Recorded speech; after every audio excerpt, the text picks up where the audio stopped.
Hello, everyone. Welcome to the post match. Liverpool 2, Newcastle 0. Arsenal lose points, and this thing is done. Cersei's not here. Too happy. Too happy his internet doesn't work. No, too happy that he forgot to pick up his kid. So he's running over there to pick up his kid. But even Cersei can't find anything to worry about at this stage. So that's like the good news there. Yeah, I mean, so freaking comfortable, man. It is really, really weird. But we'll talk about the game, look at the stats a little bit. But I'm looking to bring Anan, who was at the game, and as he calls it, the sexy beast. Soboslai scored a game. I in the post match, I heard he was dedicating it to Anan as well. So we'll see. We'll talk to him. I think he was right outside the stadium. So I'll try to bring him on because obviously him and Barak were at the game over there. So we'll bring him on and talk to him a bit about the game and what he felt. I mean, it did feel like, especially once that was the only time I was worried, was when the Nottingham Forest Arsenal game ended and the party started, and it was like a few minutes there. It felt like the party almost like got onto the pitch a little bit too, because they knew what happened and stuff. And I was worried. That was the only time probably I was worried. Such a comfortable win, so in control. Yeah, there were a couple of moments, but I mean, we'll go over the stats, but their like XG was 0.21 for Newcastle, and ours was at 1.56. One each team with one big chance. Total shots for Liverpool 12, total shots for them 3. Yeah, just total control, and it did feel a little bit like, especially from Newcastle's angle. And I think with us towards the end as well, like nobody wanted to do more and show other creases and stuff like that they can do. These two teams are going to meet in a final in a few weeks over here. So it just felt like nobody wanted to give away too much, show their like tricks a bit too much.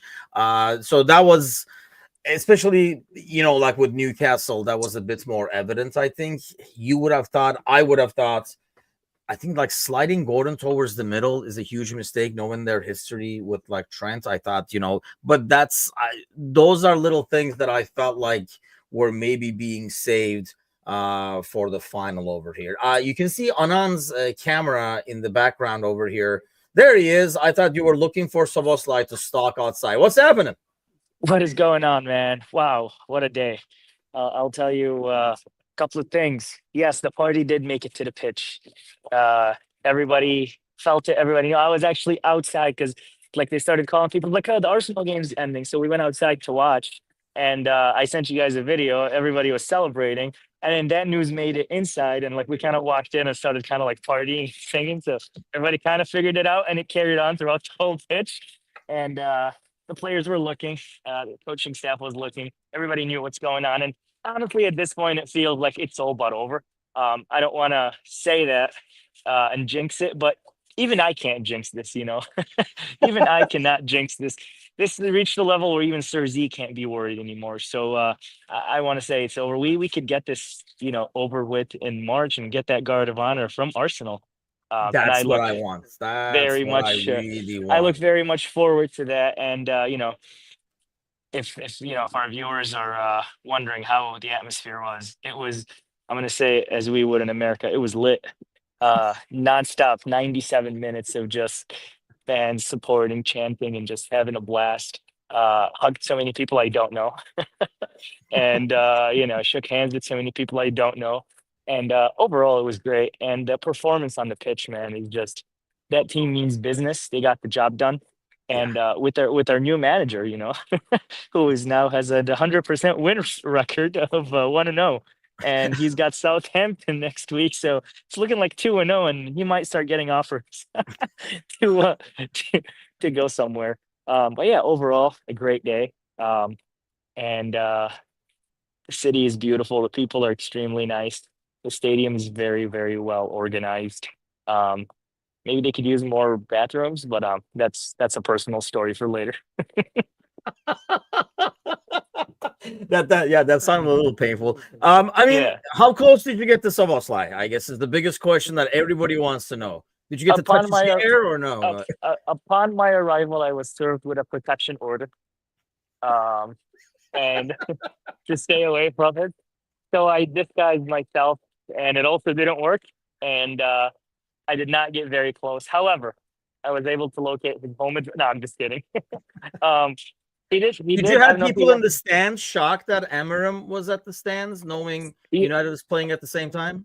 So I'm actually gonna go ahead and say that a lot of people were making the Szoboszlai joke about me. So I'm gonna go ahead and take it extremely well because I was like, oh, say it again. So yeah, it was good. No Amarim, all Szoboszlai. I just got a couple of Szoboszlais here and there. Including the girl that works at the retail store. She's like, Elaine, hello, do you look like Szoboszlai? I'm like, Oh my God! yes. Yeah, I hope to God you didn't do the accents over there because I can see them punching you too. But Yeah, I actually wanted to, but I was afraid something bad would happen to me, so I didn't do it. Yeah, and then Barack is here somewhere. He's back at the lounge partying. I don't party or drink, so I skipped that part of the event, and I'm leaving. Yeah, exactly. I'm off to my own version of partying, which is the hookah spot. I'm gonna go get some shisha and just oh, okay, okay. get like some guy to play a flute, and then Snake is gonna start dancing. La la la la. That is racist. But yeah, Isn't that? Yeah, overall, that what is beyond. And not to mention, that's not your neck of the I woods, is know, it? I know. It's That's just why it didn't make sense. I was like, wait, so you guys do that too? I didn't realize that. no, But okay. we don't. But yeah, I don't know how the noise level was on TV, but here it was, ma- it was I mean, you loud. could tell, like, like there are some times where you hear the chants and you can see like a certain portion is coming, and there are certain Yeah, chants you see like the entire stadium. You could hear that it was the entire stadium quite a few occasions. quiet. No, no, no, quite a few occasions. I said like you could Oh, hear that okay. it was the Yes. Oh entire yeah. stadium doing the same, like singing the same thing, and it Right. was like loud as hell. At some point, it's fair to say that it was shaking. Um, like you just feel everything around you kind of like shaking and vibrating, and it was just such a good feeling, man. Such a good atmosphere. And it's my first time as an adult without my dad, so it felt different. And you look at it and you're like, wow, this is life. And I have a feeling I'll be back within a month or two before the season ends. Living the dream, man. Living the dream. Well, enjoy your hookah and whatever else that you're gonna do that Guys, you he probably don't said want to share. clarity. He said hookah. Ended in AH, not ER, okay? Just clarity here. You guys, I want you to make it clear what you just said, sir. Yeah, the AH. hookah and the snake and everything. You have fun, man. Go find Barak. He was hanging out with Barnes earlier, so we'll see who he's hanging out with. But thanks a lot, Anan. Enjoy Liverpool, Thank man. you We'll see guys. you soon. Enjoy. Top of the league, baby. Yeah, that guy is having a blast, and so was Barak. Actually, he was sending pictures with him and Barnes and stuff like that. So these are the guys living the good life in American Scouser, and here I am slaving away looking at stats. Let's take a look real quick. Actually, I should actually probably post the links for anybody else who wants to kind of like hop on from the fan channel as well. But um, I don't know, man. Like I could not believe in some ways how smooth that was. Um, if you're in our Discord fan channel, for example, you will be getting like invites quite frequently for our like post matches, pre matches, and stuff like that because we want to get takes, get everybody on for a couple of minutes, kind of like how Anam was and stuff like. Yes, Diaz. I mean, he was amazing. Really, like you can looking at that midfield. I think that was like the biggest concern that like we were worried about. Well, I was worried about, and Cersei was worried about. Cersei, like not by default, Cersei's worrying levels don't even count. But I was definitely worried about like how tired the midfield would be after the City game. And I really think, but I go back to, I mean, obviously not having Joe Linton was huge. We kind of like talked about it in the pre-match and yesterday, like this morning as well. But you could kind of tell Newcastle was holding back a little bit because I mean, the final, like, I don't think we can look at this game and, say, oh, this is how the final is going to be. I think you're going to see a totally different Newcastle when we play them in the final. But at the same time, that's probably could be a team with more nerves.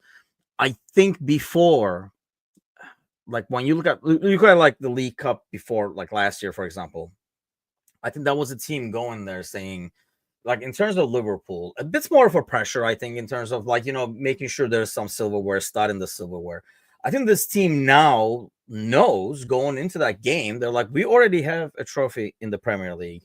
So now this is going to be the double, and then we'll go for the Champions League for the triple kind of thing. And I think that's like a huge difference. Whereas you have a Newcastle team over there that has not a lot of players who have never been in a final.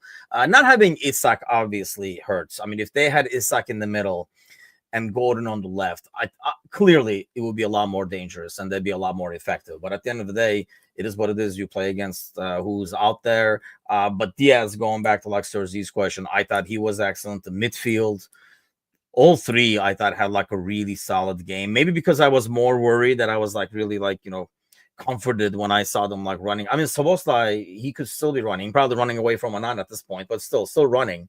And I mean, just as much as he did in the City game. It's just freaking unreal. And, we talked about this before, that, if he could somehow add some production in terms of goals and assists to his running and defensive work, watch out kind of a thing.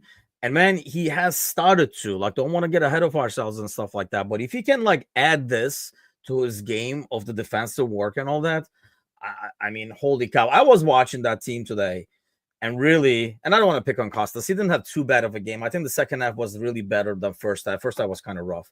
But I was looking at that team and I was like, dude, add a really good left back to the squad and a number 9 that people will be scared of.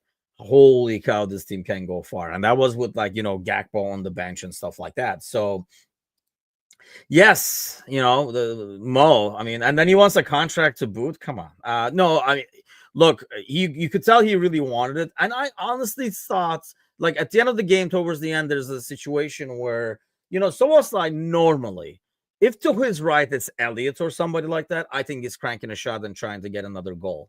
But because it was not, it was Mo, I really think these guys are trying to get Mo's numbers too, and the ball went to Mo over there. And Mo, look, if that ball goes to McAllister and McAllister has that spot to be able to score, mainly due to Mo and the fear he brings on, because there were like 2-3 people like covering him, making sure he doesn't get past. Almost similar to when Mecca goes to the buffet. There's like 2-3 guys trying to cover so that he doesn't get to the good stuff over there. What's going on, man? I'm now thinking of buffets, and as long as there's a potato tray, I'm happy. The rest of it I don't care about. That was quite impressive, wasn't it? That was the game. Fantastic. I mean, I only saw it from the end of the first half, and then the second half. I had to listen to the first part of it on the radio or Sirius, whatever it is. Yeah, I mean, that looked like a performance of champions. That was old. I mean, I want to say old school, but that was like Paisley Fagan, like the red machine that we used to be called, that Benitez nearly got us back to. We were untouchable. Like, we're going to hold you off. We're going to score goals. And then when we make subs, you're going to be terrified of them, except for Nunes. But, actually, I was happy for him today, though. You look like he got the message. I know it's only. Yeah, he did. He worked hard. He definitely worked hard. And I think, you do will him to have a goal. Yeah, you do. He seems like a nice enough guy, apart from the occasional laziness. But he'd be as much a part of the champion as the title success as anybody. Maybe not percentage wise, but he's done important parts that we needed him to do when we needed him to do it. But yeah, that was almost vintage Liverpool, like vintage 1980s Liverpool. Like we're just gonna win. That's it. So odd, like, I mean, me, like, worry is a lifestyle, and it's almost like part of me wants to worry. Like, I find myself like in the beginning, like pacing and stuff.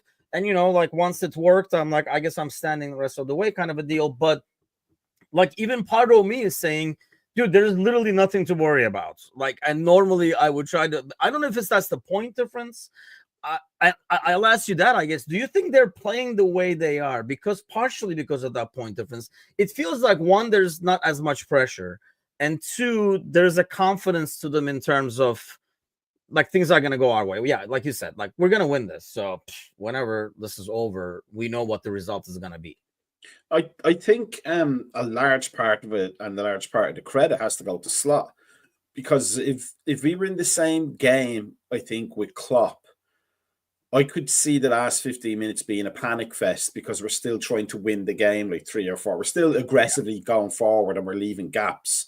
Whereas now with Slot, I think the players have copped on at this point. Okay, it's okay to just win 2-0. It's even okay to win 1-0. Just don't give up a goal. Like, just do your jobs defensively and work hard to get the ball back and then hang on to it. Just, you don't need to go forward with every attack. And they probably love that. You know, it's easier on the old muscles and bones to not have to be going 90 million miles an hour till the very last whistle. Yep. So they're convinced. Like, you know, we've seen so many managerial changes, and I can only think that Santo, Nuno Espirito Santo at Forest has had a similar impact of a manager change where the players have bought into the manager's new ideas like fully. Yeah. Those players trust. Like he could have just stayed at home. He could have watched on television in his slippers, like I nearly was able to, and you know, had a turkey sandwich or something like that, and you know, a bit of dip, and then called in like later, well done lads, and that's it. Like those players know their jobs, they trust the coaches, and they implicitly trust the manager, and that was no more obvious than today. Yeah, let me pull this up over here so we can kind of, look at. It doesn't tell the full story. Like, that's another thing. Like, you look at these stats, and they don't look like, oh man, they really dominated or anything like that. But it's just the game itself, even when we're not, like, when we give them the ball, it just looks like it is, so, like we're passing it around, we have the ball, and even if you don't create, you're doing your things and stuff like that. But even when we give the ball up, it did not feel like they were going to create anything. I was talking about in the beginning of the show, how much do you think of that is Newcastle trying to keep some cards in their pockets, knowing they're going to play against us in the final, in terms of like tactical changes? Yeah, I think that's entirely possible. And as you said in the Discord chat about the corner kick, when I was just talking about the quality of the delivery, you both teams probably don't want to give everything away. Yeah, Newcastle now, they're not going to win the league. They have better chances to pick up points to get into the top 4 than Liverpool at Anfield, who are running away with the actual title. So there probably is a little bit of that, but I just got the impression, and this is what I'm talking about with the dominance. At around the 16th minute, they were just like, "Yeah, we're not getting that now. Let's just not get injured." Like, yeah, they're not trying to tear us apart. So let them have the ball a little bit. If we could do something, we'll do it. But otherwise, just it's 1-0, 2-0. We're okay for today. And even when they were like not really fully pressing, but they were kind of like, when we move the ball around, like Van Dijk and, like goes to the side, comes back and stuff like that. Yeah, it was very like half-hearted presses. Like they would run a little bit. Oh, he gave to the goalie. And then like, it was just like track back, restart over again. And it felt like, that's the thing. I think when you watch this team, it does not look like, well, they're not doing anything. Like, they're controlling the game, but they're not really doing anything. But it just feels like they're going that it's almost like they put it on neutral for those people, in the good old days, and you can roll going like downhill and just letting, saving on gas and fuel over here. Let the ramp do the work. And we're not even trying to switch to a different gear because it's already, we know it's done and dusted. Like, mission is accomplished.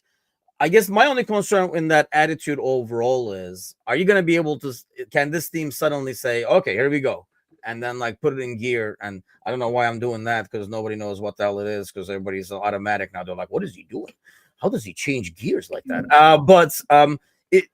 Do you think because of the leadership and the experience, this team can kind of shift their pace whenever they want to? Well, I think we've seen that in a few of the games where we've been behind earlier on in the season and we brought it back to either a narrow win or brought back to draw. Like, we definitely can shift through the gears. And I think part of what Slot seems to be doing is to say to the players, we don't have to. No, if we're ahead, we know you have the gears, but you don't go through them just for the sake of going through them. Like if you've won the game once, you don't need to win it twice if you're ahead. But what it kind of reminded me of, though, what you were talking about there, it was almost like watching the real old school football where you could just go back to the keeper and you could pick it up. Yeah, and you could pick it up, and then that was killing the game off. Yeah. That's partly why they got rid of that. And brought in the back pass rule, but we were doing the modern equivalent of that. It was just, apart from Gordon, I think Gordon was always trying to impress. Yes. Almost like he was like, I could get a move here one day. Like I want to show that my work rate is good at least. But other than that, it was just like it went back to Ali, and we are so very, like, because I love Dutch coaching, we're so very Dutch in what we do, in that if you take the player with the ball and create like a diamond shape from the ball as the bottom of the diamond, we always have those three options: the one in front, the one on the left, and the one on the right. And people are dropping out of their position to fill those three spots around the ball.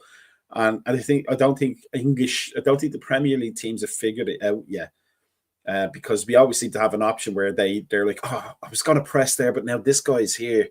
I'm just not going to bother. This is too much for me. And honestly, like when they try to cover those diamonds, I think that's when it's important to have a goalie. Because when you do that, then either like McAllister or Gravenberg or Soboslai, whoever drops in midfield is wide open in between lanes. And that's when it helps to have a goalie who can actually make a pass like a player and find. There were a couple of times where he found the guy in the middle of the pitch wide open because they were trying to press and push up and stuff like that. I mean, honestly, like similar to the City game, I mean, you can nitpick performances, but really you look across the board and I don't know, I felt like everybody was pretty solid. You can say Jota probably could have brought in a bit more, but I think he did really good defensively. You can kind of like, I like his pressing. I like the angles he takes. He's a smart player. That's I think one thing he has over. He doesn't have the physical traits that Nunez has. If you can somehow combine them, but he has the brain to do which angles to cut in and stuff like that. But I mean, really, I can't go around. I thought Trent was good defensively today. I'm the one who always rips on him, so I thought he did actually really well. I mean, you look around, man, it's kind of hard to find even a performance to pick on. I thought it was solid overall. Some above average and really good ones, but it feels like everybody was above average. Is that a product of everybody being on their game, so everybody looks good? I think it's a product of, like we said at the start of the season, and when we were just finding out about Slot, that he seems to be a very good training ground coach. Like he can get his ideas across very well. It still takes a bit of time for it to be automatic, but it's like you do have to think about what you're doing with Slot. With Klopp, you didn't have to so much. You just had to run and take advantage and be ready to take advantage. But we can do that now. But we can also be very, very like I don't want, this sounds like a backhanded compliment, but Jota is almost like the Endo of forwards. Like he's not trying to impose himself physically because he can't, but he's incredibly clever in what he's doing. And that, I think, is a better hallmark of our game under Slot than how McAllister's played. Well, McAllister's actually incredibly, but Szoboszlai is the runner. Yes. He did great today. He was finding loads of great space to play in. But it's just that intellectual side of the game that Slot has brought in. But I just think it's a team that absolutely knows that the manager knows what he's doing. He's not. It's just a joke that I have to keep bringing his name up. But I just think there's so many similarities to new managers at Liverpool kind of a deal. But Brendan Rodgers didn't know what he was doing. As exciting as 2013-14 was, Rodgers didn't know what he was doing. Slot's won a league. He's won competitions. He knows the pressures involved. So he knows that when you're going through a sticky patch, just keep doing your thing. Just don't keep trying to change things to catch up. Like you'll get back on form if you just do the work. And I think these players absolutely understand that, and they know Slot knows what he's doing. The way Chelsea players always speak about Mourinho, like after half a season, everything he said was happening. Yeah. So he just had to say something. They were like, "Oh, okay, whatever, like that famous scene. I think it's one of the best pieces of management I've ever seen. That we could see evidence of was Mourinho. I think they were playing Bolton, and it was a home game, and if they won the title. And he said, "You don't have to win today, just don't lose." And they went out, and I think they smacked them like 2 or 3-0 or something like that in the end. But just a manager who knows when to take the pressure off the players and when to put it back on them. And I think after the City game, I think he took the pressure off them today, and it showed. We were just so composed, I think, and efficient is the best way I can think to describe it.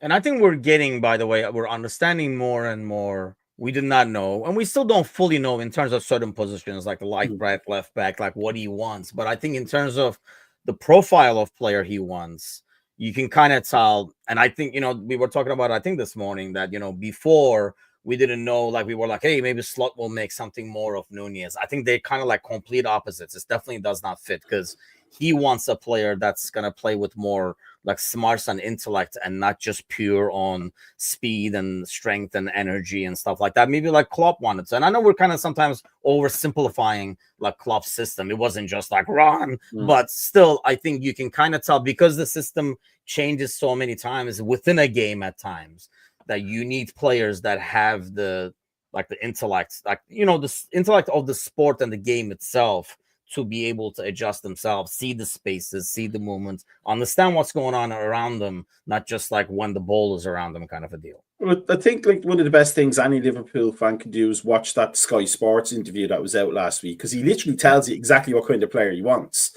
Yeah. And Holland is all about that technique, insight, communication. Those like 3. That's their whole coaching philosophy. Get players who are technical, who are tactically intelligent, and who can communicate. They can form partnerships and stuff like that with players. And you can see that we're doing these lovely little one-touch things that are less chaotic than they were under Klopp. They're clearly things that players have worked on a little bit. And when they come off, they look fantastic. And you're just like, I wouldn't want to play against that. Like, I would actually love to be beaten like by some of that football. You're like, I was on the same pitch as these players. I got hammered 10-0, but it was great. At least when you get beaten, you're like, what are you going to do? Kazi, I mean, we pretty much said after the City game, this is almost a done deal. But today with the Forest game, and obviously this, coming out of 11 out of 15 is what we said, I think, all along for the most part out of this 5-game batch. And we did at the end do the 11 out of 15. Maybe not the way we assumed it would come about, but I mean, it has to be considered a done deal now, right? Not only by us, but probably by... I mean, is this over Arteta's dead body now, or is he dead on the ground? Are we jumping over him? Listen, it was done ages ago. It seriously was. Like, no, like, I know we're trying to be like pessimistic, and you don't want to get clipped up in case your local comes back to bite on the arse. But let's be frank with each other. It was done ages ago. They can't get nowhere near us. That's sad. That like they're not. It's not even funny. Like, it's going to get to the stage where we're going to call this we're not even in the race yet. There's 10 games to go. It's not even a race. It's not a race. Yeah. It's like, it's not going to be, we're 13 ahead. No, we're going to finish like 23 ahead. Like, it's going to be a ridiculous total. We'll just whack them at home. So there's another 3. So there's 16 for you before you even get into the games that they've got to play. I just don't, it's not even funny how like easy this is. I was thinking about this just then. I was walking around with my daughter. She was on like a little pink Jeep next to me. And I'm walking around, and I was like, Liverpool either lose the league in horrible circumstances or win it by 20 points. There's no one or the other. Yeah, there's no winning it by 5. No, like, but it just takes us to the end of the season, and now Liverpool just having a party for the next 10 games. You're actually at the stage where you can rest players against Southampton for the second leg against PSG. That's the stage you're at. You can rest players in the league game. Yes. Do you know what I mean? I think that's the only reason, like you said, in terms of the point difference, I feel like that will be the only reason why it wouldn't increase, because we would look at Champions League and maybe like rotates that can kind of sometimes backfire or something. I agree with that, but I do want to mention, no, I don't think the manager let the standards drop. I don't think he'll let the standards drop. I think he's that much of a freak in terms of how he wants to be and how things like he wants. For example, calling out Nunez and the way he spoke about Nunez. He just comes out and just be honest, and I don't think he'll let the standards drop though, Tim. I don't think he'll let us drop points. I don't know in terms of standards, but in terms of capabilities, like you throw Elliott out there to rest Szoboszlai, he's not going to be able to do. It's not a matter of like standard at some point. It's more a matter of like capability. You know what I mean? Yeah, of course, but this manager has shown tactical tweaks throughout games and starting 11s where you'll probably find Elliott the best position on the pitch, and Elliott's the best player on the pitch because he looks marvellous because someone else will do Elliott's running for him and stuff like that. Do you know what I mean? Yeah. And again, the other part is if he goes to Southampton, and let's just say there's Endo, Jones, and Elliott as his midfield three. By the way, I'd be completely fair with that against Southampton, and Liverpool only win 2-1. He'll just look and go, don't ask me to start it again. Yeah. Don't ask, because you've just asked. There's a Premier League game at home against, let's get it right, a team who's statistically on their way to being the worst ever Premier League side, and you struggle through. Do you know what I mean? Like, I want you to go out there and beat them comfortably, and I think that's the standards he's setting. But going back to this again, in terms of the title, it's done. It was done anyway. They haven't got a striker. That's another thing, though. By the way, I mean, Mecca, does Arsenal do the reverse, especially after today? I know he goes out there and says over my dead body and stuff like that, but this is all they have now. I mean, Champions League is the only thing left now. So do they do the reverse of what we're talking about? We kind of like rotate it, where that they do the Premier League, where they're like, you know what? Yeah, I mean, we're not going anywhere anyway. So if you're gonna rotate, let's rotate, because this is the only thing we have now is the Champions League, and kind of focus on that, saying. They're gone. We're never catching them. Yeah, no, it wouldn't shock me. It would be the sensible thing to do at this point, because I don't think it's for me. It's not the points gap. There's just the confidence about Liverpool. If you're Arsenal or even City or Forest, you just look at how Liverpool, we're not panicking to win games like we were in 2013-14, where a 3-2 game was it was a frantic affair. I mean, you were just desperate to win, desperate to beat Crystal Palace by 17 million goals. There's none of that. It's just right, lads. It's game number 20, whatever. We're gonna win it, and thanks very much. That's the final whistle. See you at the next one. Just get the etching. Don't make any mistakes when you're etching a name on that. It's so composed and so confident that I only think Arteta is saying these things for the Arsenal fans. That's the only reason. Or he's grilling chicken in the dressing room and literally believes that if he puts his life on the line, Arsenal will somehow win because he's a bit mad. You're just jealous you didn't get any of that chicken. You were about to say something, Kazi. Go ahead. No, the Arteta thing, right? I know what he's saying. I understand the reasoning behind it, but he can. As if you're an Arteta in kind of guy, whatever you think of him, you can sell the team a sorry story this year, can't he? When Liverpool eventually whacked him for the league or whatever it's going to be, and they give us that walkout, he can just say, "Oh, we never had the injuries," and he can sell himself a sub story. Yeah. Let's get it right, fella. Right, you're the one who went into the season knowing you needed the striker. You signed a left back and a centre midfielder. That's on you. That's not Liverpool have 6. Let's get this right. I was thinking about this again. All their front line was fit. Arsenal's not one getting ours. Because Saka wouldn't start over Salah. So not one will get an ass. Not one. No. So you can sit there all you like. And by the way, this your big centre-half pairing, give it a great pairing. I'll take my 2 over your 2. All day. I'll take my 2 over you. And I like Saliba and I like Gabriel. I think they're really good. But I'll still take my 2 over your 2. I'll still take my left back over your left back, even though his legs are about to fall off. I'll still take my keeper over your keeper. I'll take my right back. Do you know what I'm saying? So there's not many. This is not me being disrespectful to Arsenal. I think they're an half-decent side, but they'll never get 90 points. You've got to look like you can get 90 points along the way in a season. That's the key thing, I think, right? You've got to look like them. Liverpool might finish on 86 points, but Liverpool, we all know now, if Arsenal were 2 points behind us, Liverpool will get over 90. Yeah.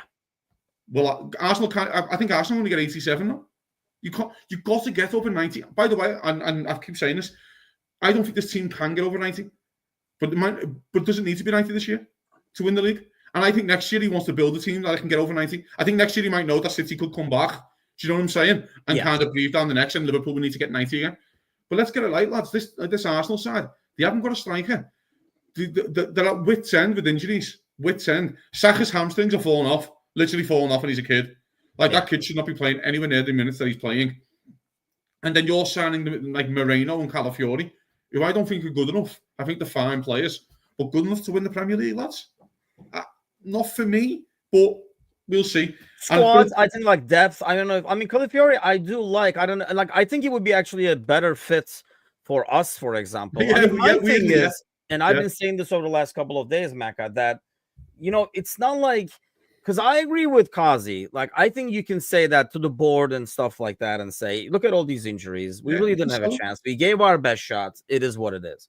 But I wonder if the players in there also do realize, because if you look back, and we were talking about this with the panel show yesterday, you look back like 2-3 months ago, we were calling them corner kick FC.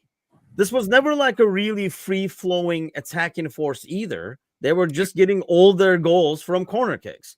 So do you think that while he can say that to the average fan, which, you know, Arsenal fans are like the way they are anyway, so to the third-party fans and stuff like that, people might be like, yeah, they had a lot of injuries. They were never going to keep up with Liverpool. But do you think their own players are like, yeah, but we were not freaking like rolling big time in the first place? They have to know. I mean, as a player, you have to know. Initially, it was, because Odegaard isn't here. I remember that, like a month and a half. Right? It was like, that's why we can't score and stuff. So the players have to know, no, man, the problem is bigger than that. Yeah, in the background.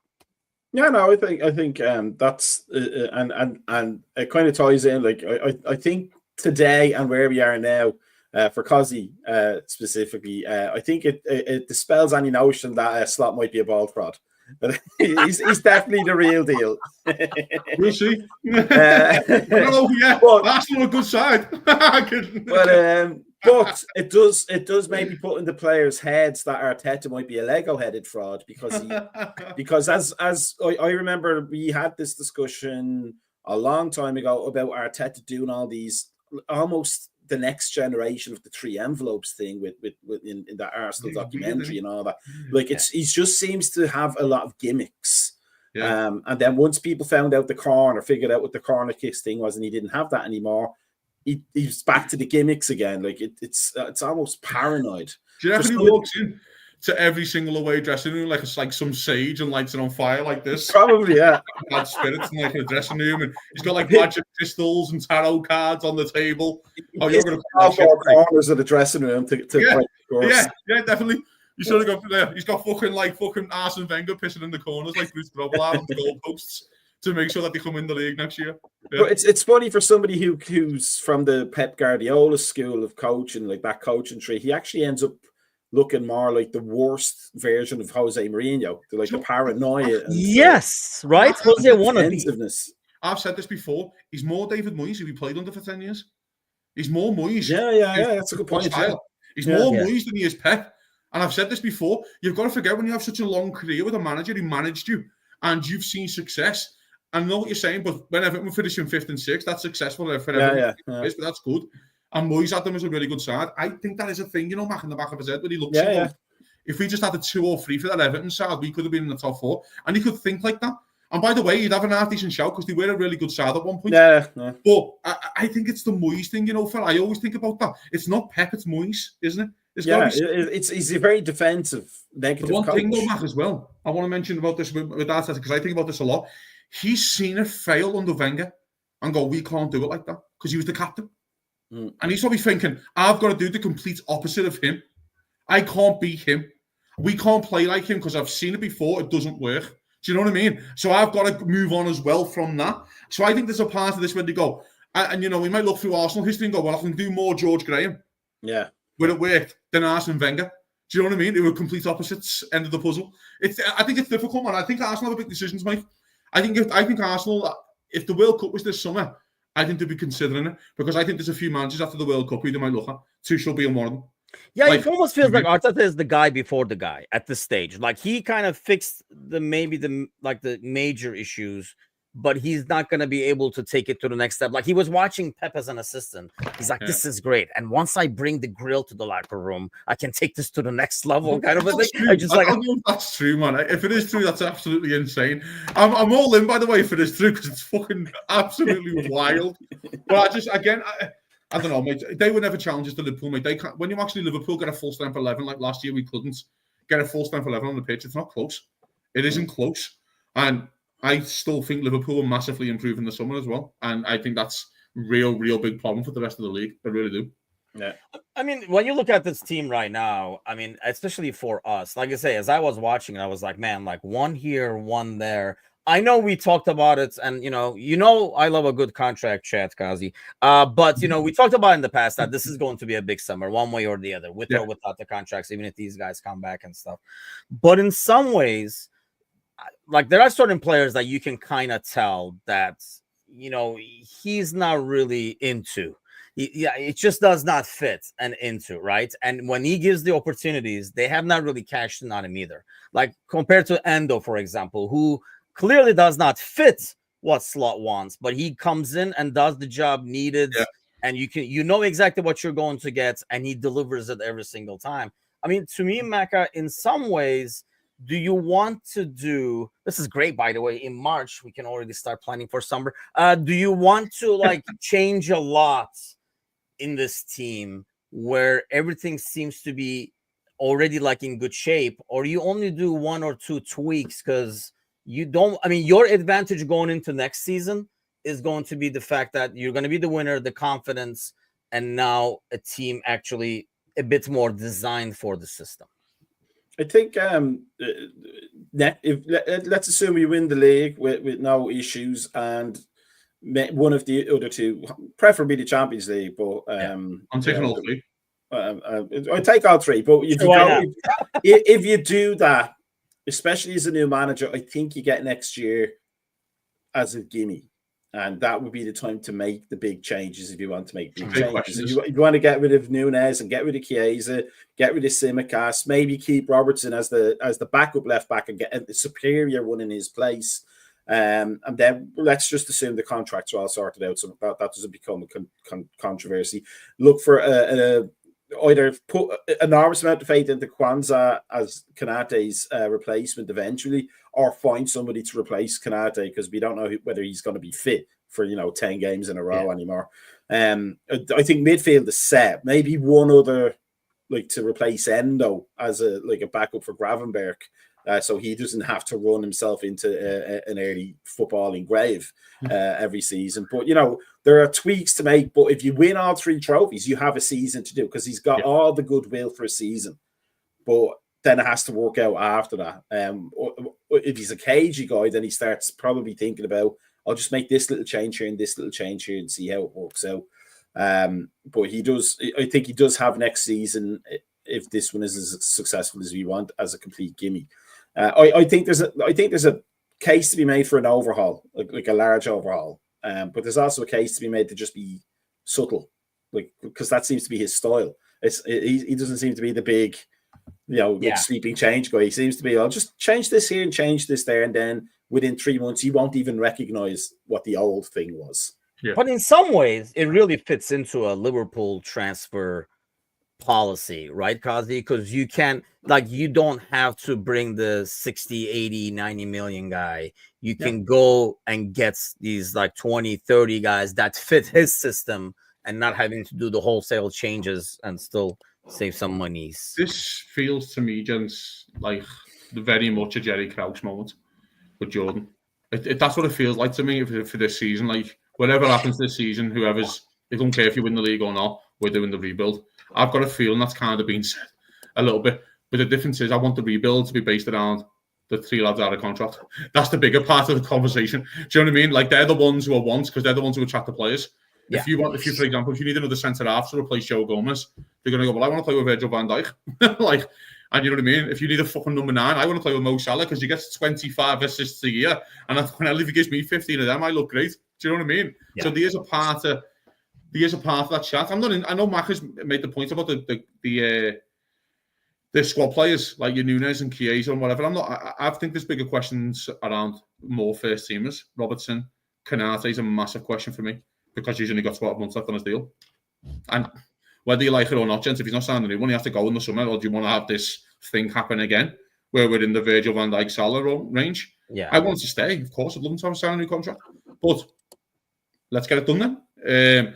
There's a part to have, I think, a conversation around left wing in terms of what Diaz is 27.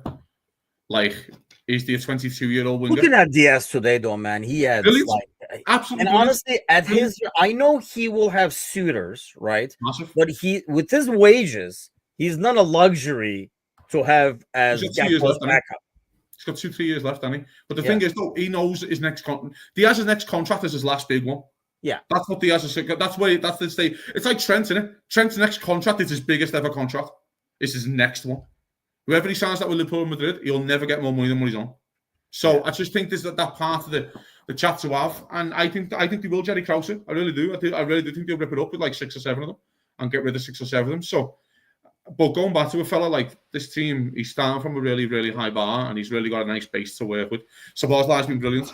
He's proven me wrong each game. He's a lot better on the ball the last 5 games. I'll remember the spell of him where he stepped up and we needed him. I can't remember, because this 5 games is a tough 5 games, gents. Really is hard. And we'll always look back at these 5 in 10 years, 15 years when we're reminiscing. And we always go, fuck, Szoboszlai was great in those 5. Do you know what I mean? Scored goals, big goals, and contributed. And I really want to feel like you have those moments in seasons, don't you, where a lad plays well for 6 or 8 in a spell, and you go, oh, he was fucking great for those 8 games. Szoboszlai's been great for these 5. Because I don't think he's going to start against Southampton. Well, to be honest, the way fucking Jan Slot's using him, he might just play until he's dead. Like, literally just dead. Like, he just plays every minute of every second of every day. He just runs. And it's like, come on, Jan, you can... I was amazed in the running he did today after what he did on Sunday. I mean, that's some energy levels. But we're about to wrap up. But, Serzi, I figured you're around. We got to bring you so that you can tell the entire community that even you are not stressed anymore about the title race.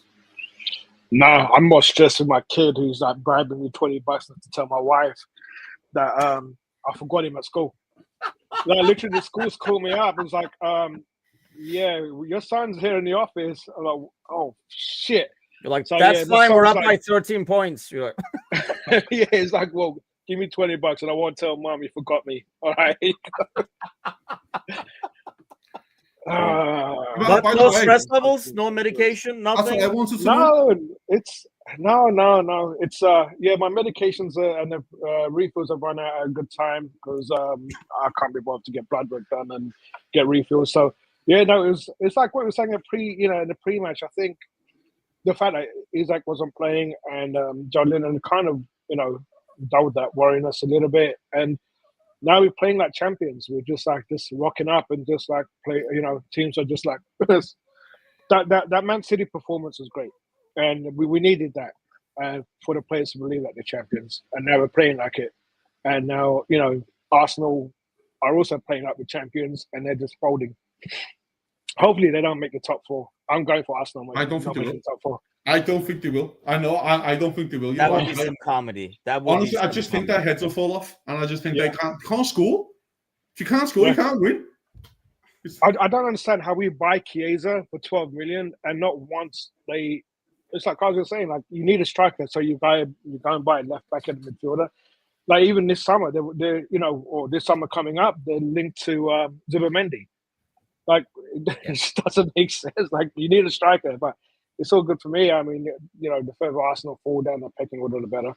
Yeah, I mean, they really helped us along. But let's get some parting words as we wrap up things over here. I mean, Macca, kind of like Serzi is saying, it's been extremely professional. And I think, when we saw that City game where the team played like a champion, it was like, well, which one is it, the blip or the champion? And today, that's why I thought today was important, the performance, because it kind of confirms that this is it. This is the title-winning team over here. This is how it's done. And it kind of like confirms everything. Not only, even if Arsenal pulled up a win against Forest today, which did not seem likely, first of all. But I think the way we won today, that would not even have mattered just because of the manner that this team is kind of rolling. Well, I think the most obvious indicator of how good we are is the fact that the manager wasn't even on the sideline. He looked like he was having a blast up there with the match on behind him as well. He could have turned around and watched the match right behind him. A little blanket over his legs. Yeah, a little blanket over his legs. Like that's how well run this team is and well coached this team is. And it's for me, it's just it's a great thing because I have so many Manchester United supporting friends that they're still waiting 10 years, 12 years later now to get that next league title and look as far away as they've ever done. And we've just replaced a legend, a proper in the history of the club managerial legend with a guy who could be even better again if things keep going. And he doesn't even have to be on the pitch. to make it happen. And I think that's a measure of how professional we've been, how efficient we've been, how well coached we are, and how Arne Slot's personality is now coming into the team. Like we are, like, the players are Arne Slot. Just nothing phases him. He's just like, yeah, okay, we'll just get on with it and do what we want to do anyway. And like, because I'm old school, that was always the Liverpool way. We're just going to get on with it. We're Liverpool. We're going to win. That's how it's going to be. Just deal with it and don't cry afterwards. And it's good to be back there again. Yeah, even for one game. Kazi, parting words from you. Far too easy, you know. No, and like, no, it's far too easy winning this league. When we want to win it, we just fucking win it, don't we? By 20 odd points, and all go from there. It's simple.